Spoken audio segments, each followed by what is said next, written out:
Hi guys, here in Frankfurt, Pax Europiana here. I would like to make a Frankfurt, this is the Euro sign you really recognize, but I also have my second flag here, which is very important. It's the NATO flag, because Germany obviously is also a NATO member since 1955. Yeah?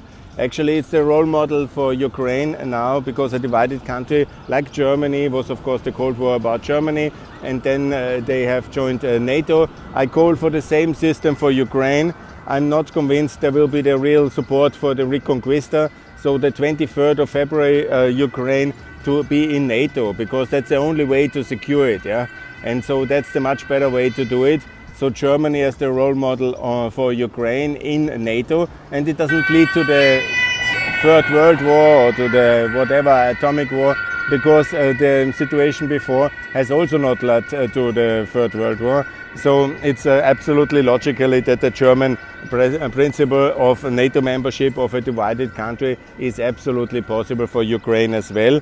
It's a pity for the people on Crimea, and it's a pity for the people in occupied Donbass. I know that's not easy, but of course in order to accept it for the Ukrainians, for Zelensky, we need of course NATO as a guarantee power.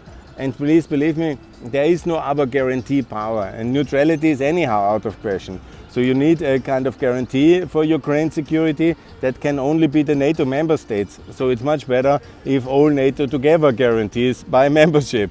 And you also need to make sure that you have a real incentive for Ukraine also to stop the offensive, which they will now do, because they will defeat Russia. And what is much better, you know, that's also from the terms of global risk. Is it the Ukraine reconquering Crimea and Donbass and then basically defeating Russia in the battlefield? Or is it Ukraine which is then stopping at the 23rd or 24th lines and leaves these territories for the moment to Russia, but is then secured by NATO? I think the logic is for NATO and for the BRD, and I have always called for that, and I call for that again. And that is what I would recommend for peace in Europe, backed by NATO.